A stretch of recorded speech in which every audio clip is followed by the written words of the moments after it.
Bem-aventurados os que são perseguidos por causa da justiça, porque deles é o reino dos céus.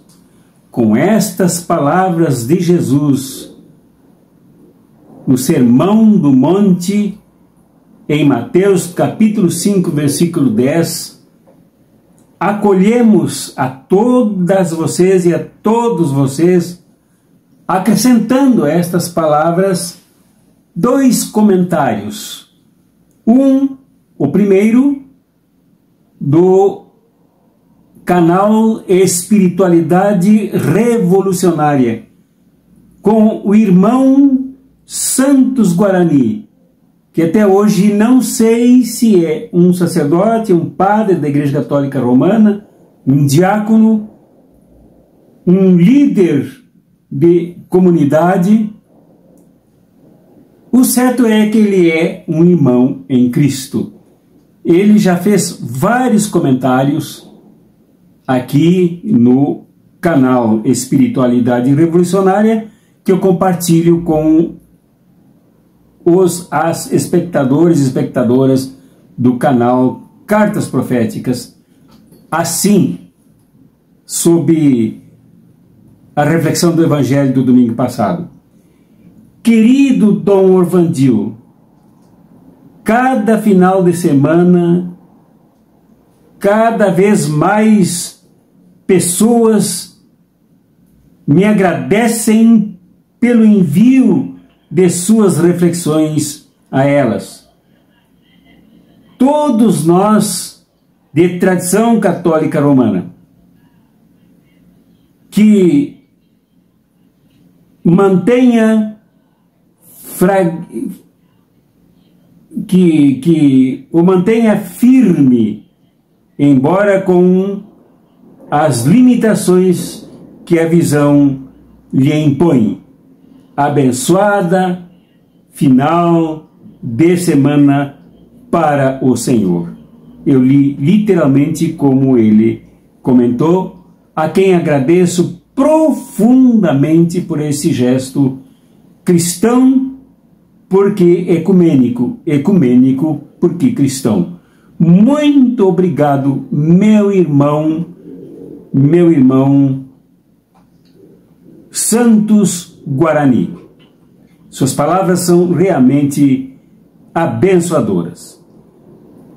E o outro comentário que leio literalmente é o da professora Graciele Fabrício, com quem já conversei aqui no canal Cartas Proféticas, e que é de Cruz Alta, no Rio Grande do Sul, esposa do meu amigo vereador Taquara, conhecidíssimo naquela região. Escreveu assim, também sobre a reflexão do Evangelho do domingo passado. Obrigado, meu amigo. Paz e amor e boa luta. Reflexão intensa que acolhe e aquece. Muito obrigado, minha querida irmã, professora Graciele, colega de docência. Suas palavras realmente abençoam, gratificam e animam. Assim também agradeço todos os outros comentários de pessoas dos dois canais que se manifestam, como também o fazem pelo WhatsApp, e sempre recebo com muito carinho e, na medida possível, aqui leio seus comentários, compartilho com todas, com todos. A reflexão do Evangelho desse domingo é sobre os talentos, e é de Mateus, que nós seguimos no calendário A, neste ano litúrgico. Mateus, neste domingo, dia 19 de novembro de 2023, capítulo 25 do Evangelho de São Mateus, do versículo 14 ao versículo 30, que peço que vocês leiam aí antes, por favor, reflitam se estiverem juntas as pessoas, e logo após a vinheta retornaremos para a reflexão desse Evangelho, em nome do Pai, do Filho e do Espírito Santo. Amém.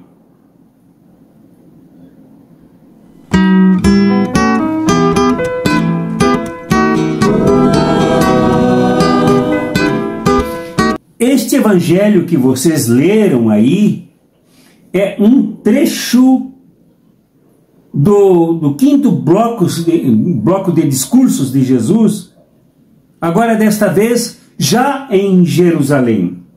Muito provavelmente ele pronunciou essas palavras aos seus discípulos e discípulas no Monte das Oliveiras, o Jardim das Oliveiras. Já em Jerusalém, se preparando para o confronto, momentos antes, horas antes do confronto na cruz. Esse evangelho que Jesus pronuncia, esse trecho aqui, faz parte do discurso, como eu disse, e que, como vimos domingo passado na parábola das 10 virgens, começou com Jesus dizendo assim: o reino dos céus, para Mateus é a mesma coisa que dizer o reino de Deus é como 10 virgens. Esse evangelho desse domingo se inclui exatamente nesta linha. O reino de Deus é como um homem que se afastou, viajou por tempo indeterminado e entregou seus bens aos seus empregados. Para um, ele entregou 5 talentos. Para outro, 2 talentos. Para um terceiro, 1 talento. Para cada um de acordo com a sua capacidade. Ora, a palavra talento inicialmente foi uma medida para medir a quantidade que cada pessoa adquiria de soja ou de outros grãos. Depois ela se transformou numa medida financeira, monetária, para medir o tempo de trabalho dos trabalhadores aqui. E cada talento significava 18 anos de trabalho. Portanto, para quem Jesus entregou 5 talentos, ele entregou o valor de 90 anos de trabalho, que é uma quantia imensa. E confiante nos 3, ele viajou seguro e tranquilo. Esse é um destaque que dou. O outro destaque é o fato de que esses 3 empregados aqui é uma palavra. A palavra empregado na língua portuguesa não corresponde com o original grego, língua que escreveu os evangelhos, foi usada para escrever os evangelhos, onde a palavra correta é a palavra escravo. No entanto, o escravo aqui referido pela parábola de Jesus não é a mesma coisa que o escravo africano, aquele que foi arrastado de forma absolutamente desumana e oportunista, satânica, para as colonizações na América. Não, aqui o escravo frequentava a casa do rei, ou melhor, o pátio, os jardins do rei, na prestação de serviços ao rei e era assalariado por isso. Nesse momento não poderia se falar em empregado, porque essa noção aparecerá bem mais tarde. Não se poderia falar em assalariado, porque o assalariado vem depois, bem mais tarde. Não se poderia até mesmo falar em servo, porque o servo é produto do feudalismo. Aqui era escravo. No entanto, é importante destacar que Jesus sempre valorizou muito a classe trabalhadora, a classe produtiva escrava, pelas suas qualidades na produção, por sua inteligência, por suas relações no universo produtivo.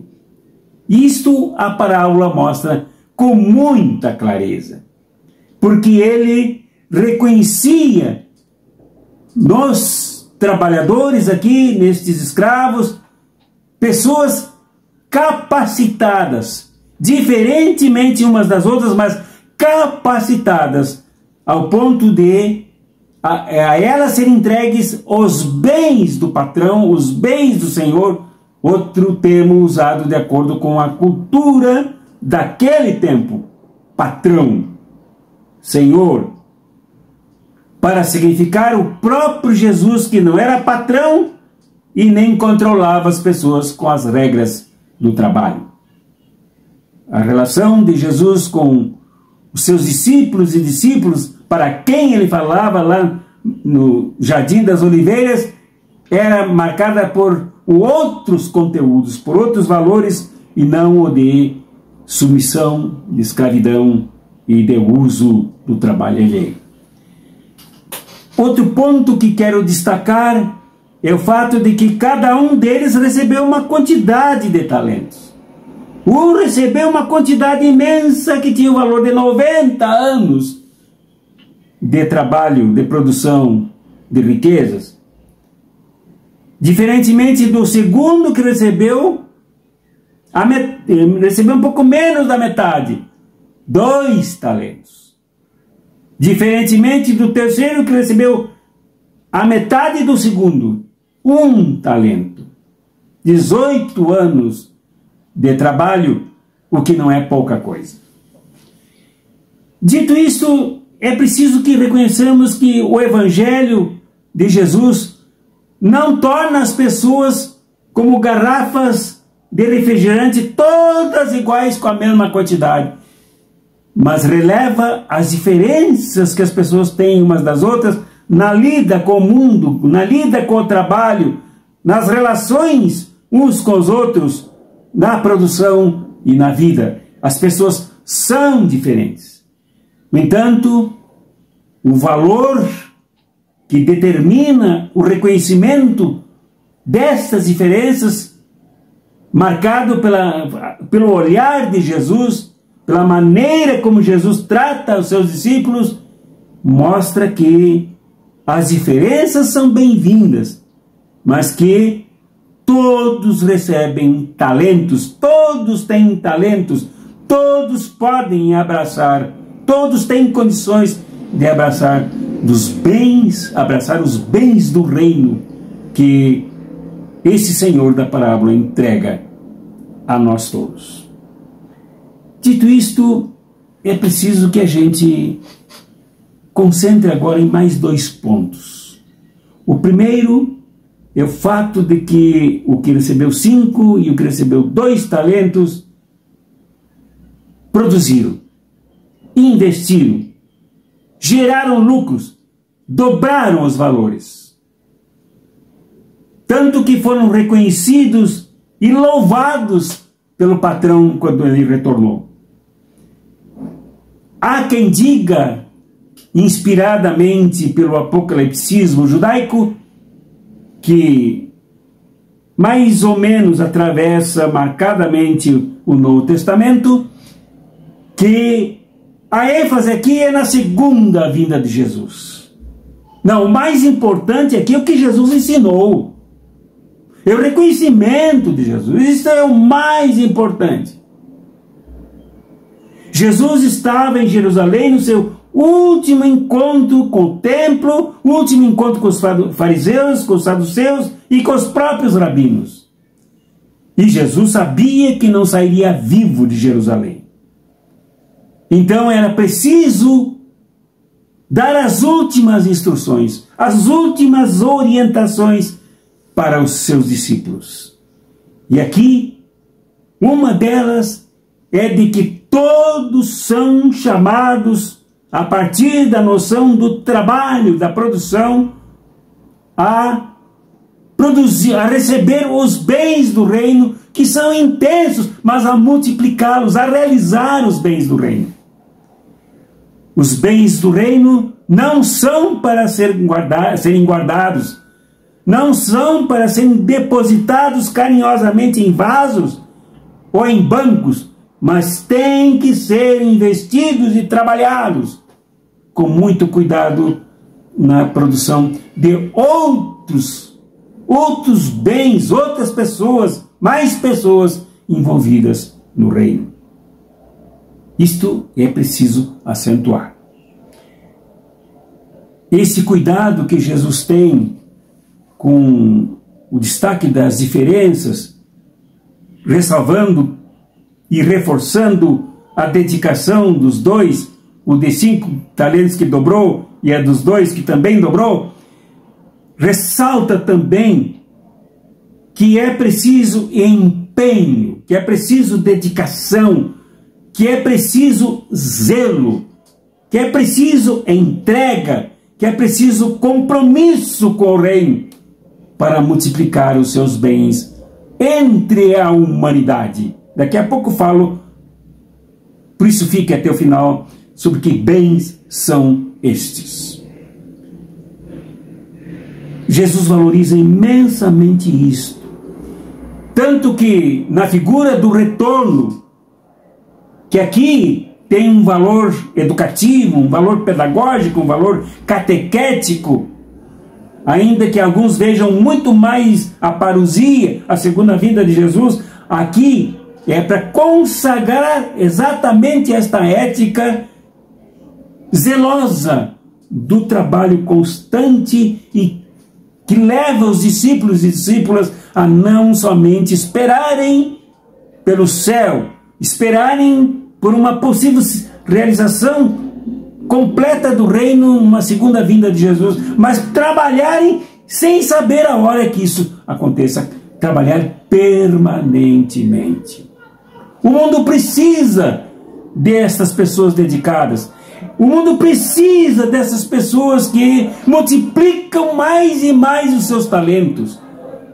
O mundo precisa dessas pessoas que compartilhem mais e mais talentos com outras pessoas e não somente concentrem em si mesmo o que recebem dos bens do reino. O reino de Deus, então, é esta graça operosa, esta graça ativa, esta graça militante. Lembro-me de um ritual de batismo de uma igreja protestante em que se diz: são bem-vindas para militarem no reino de Deus. Esta palavra é uma palavra importantíssima, porque mostra que é preciso exatamente isso, ação, prática, como já vimos identificando em parábolas anteriores, em reflexões do Evangelho feitas anteriormente, de que a prática determina exatamente a aplicação dos talentos, e não somente a espera, uma espera passiva, uma espera omissa, uma espera sem ação. É preciso também ressaltar que esta atividade constante, geradora da multiplicação dos talentos, da aplicação,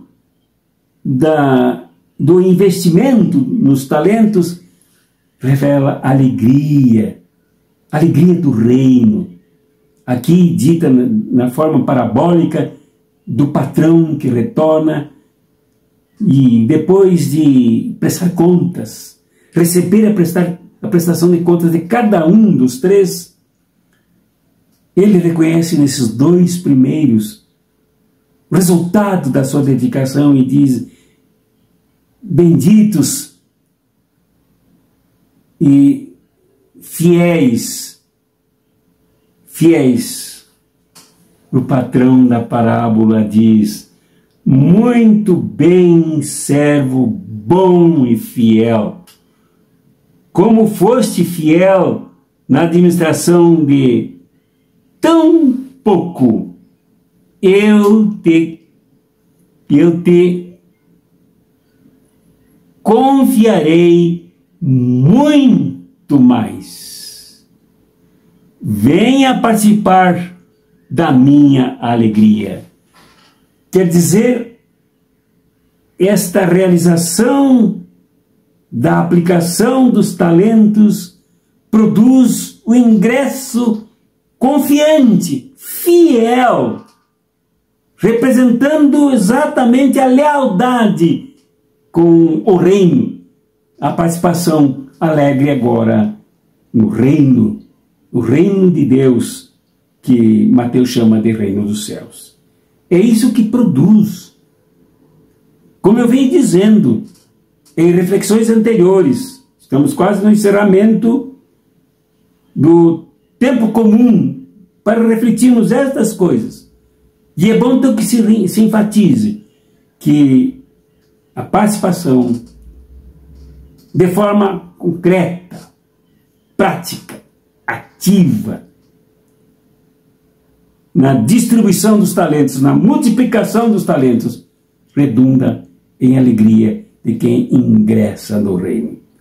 Antigamente, os escravos, como eu disse, até trabalhavam por ali, nos depósitos, nas montagens dos cavalos, cuidado dos animais, nas despensas, na cozinha, etc. Mas aqui se fala de uma outra instância, é a participação da mesa com o Senhor, é a participação da festa com o Senhor, é a participação da liberdade com o Senhor, sem agora a preocupação com o cansaço que o trabalho produz. De certa forma, aqui se diz também como é que Jesus quer que o mundo seja. Seja assim, exatamente com toda essa participação e com o reino presente, ativo, de modo a produzir alegria nas pessoas. E finalmente vem o ponto amargo da parábola, verdadeiro da parábola, que é o relativo ao homem que recebeu um só talento. E nesse sentido, por receber um, ele não é menos qualificado do que recebeu 2, do que recebeu 5. Mas a tragédia se dá quando ele, em vez de multiplicar, em vez de investir, em vez de oferir lucros na distribuição dos bens do reino, ele enterrou. Enterrou num buraco, enterrou na terra. Escondeu o único talento dado pelo Senhor e nada fez com ele. No ajuste de contas, vem a explicação. Senhor, como eu sei que tu és muito exigente, que colhes onde não semeaste e ceifas onde não plantaste, eu resolvi resolvi enterrar esse talento. Toma o que é teu. E ouviu do Senhor as piores coisas que um ser humano pode ouvir. Dor, que dá uma resposta dura, que parece desfigurar a ingenuidade de muita gente que crê romanticamente num Deus bonzinho, que tudo faz para esquecer das infidelidades, da falta de compromisso, se escandaliza quando este patrão, que aqui na parábola representa o próprio Jesus, no seu retorno, no juízo final, que é um juízo que dá finalidade constante para o aqui e agora, diz ao servo: servo mau, preguiçoso. Servo mau é preguiçoso. Tu sabias, e aqui ele ironiza o servo, ele aqui ironiza o escravo, sabias que eu colho onde não plantei, e que eu ceifo onde não semeei? Então deverias ter depositado o meu talento, meu dinheiro, no banco, para que, ao voltar, recebesse com juros o que me pertence. Em seguida, então, o patrão ordenou: tirem dele o talento e dai-lhe aquele que fez 10, aquele que conseguiu 10 talentos. Porque a todo aquele que tem será dado mais, e terá em abundância. Mas aquele que não tem, até o que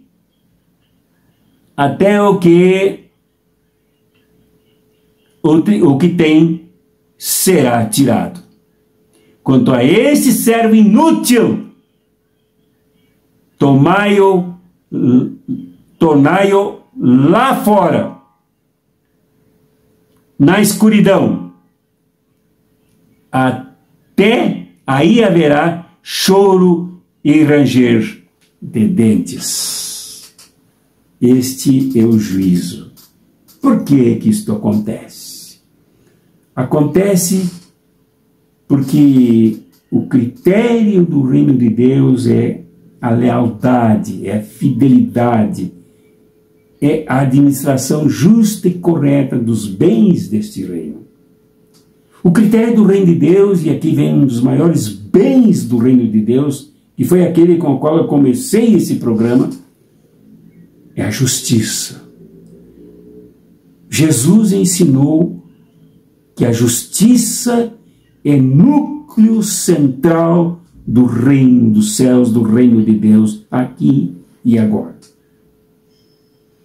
O reino de Deus, que é justiça buscar em primeiro lugar o reino de Deus e sua justiça, reconhece as diferenças entre as pessoas nas suas capacidades, elogia as diferenças, mas reconhece o valor que tem a produção, a dedicação, até o sacrifício, como se viu nas bem-aventuranças, até o martírio.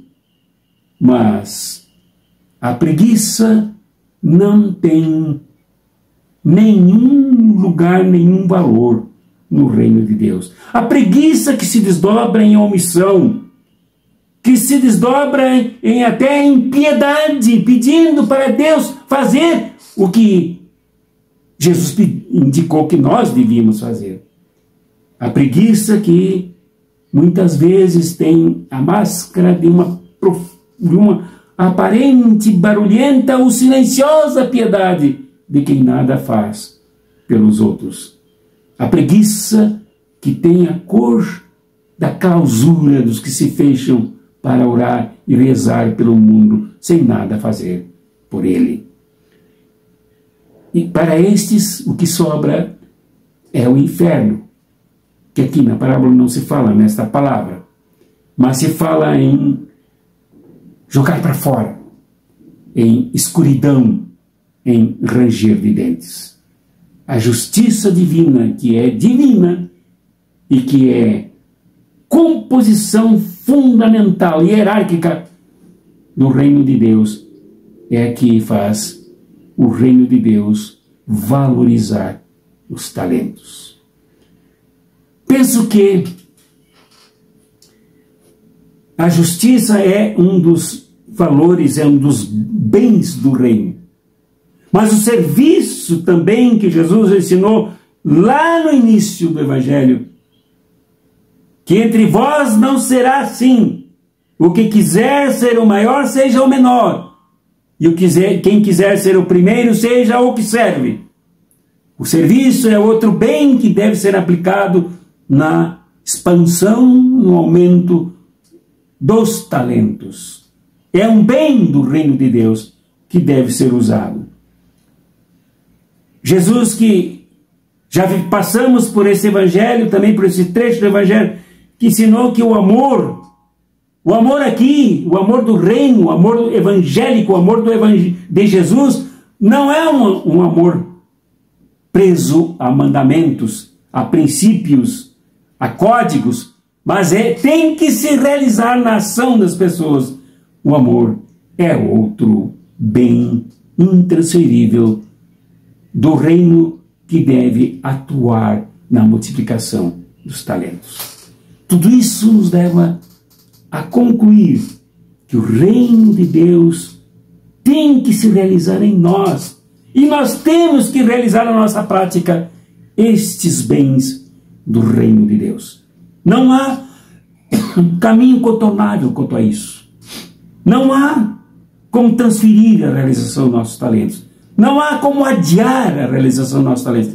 É agora, é nesse momento, ainda mais neste momento em que o mundo precisa cada vez mais da realização desses talentos, é que eles precisam se efetivar em nós. Realizar os talentos é apossarmos-nos da alegria do reino, é da bem-aventurança de ouvirmos: bendito és tu, meu servo, minha serva fiel, porque não escondeste os meus talentos, mas os realizaste. Entrai no gozo, entrai na alegria da casa do Pai, aqui e agora. Dancemos, festejemos esta experiência da vivência dos talentos. É isto que faz o mundo mais humano, mais qualificado, mais habitável, mais respeitável, mais igual ao reino que Jesus veio trazer. Que assim aconteça contigo e comigo, meu irmão, minha irmã. Não há tristeza, não há cruz, não há sofrimento, não há dor que seja maior do que a nossa fidelidade ao reino. Mesmo que sejamos prejudicados por todos esses problemas, somos aí, mais uma vez, animadas a realizar os talentos que Deus nos deu. Se por problemas de saúde, por problemas financeiros, por problemas sociais, por quais causas sejam, nós tivermos limitações impostas, mesmo dentro das limitações, é preciso que agarremos o nosso talento e não o escondamos, mas que o apliquemos mais e mais na realização do reino de Deus. É preciso que o reino aconteça entre nós. Deus, pois, te abençoe, meu irmão e minha irmã. Em nome do Pai, que é mãe também, do Filho e do Espírito Santo. Amém.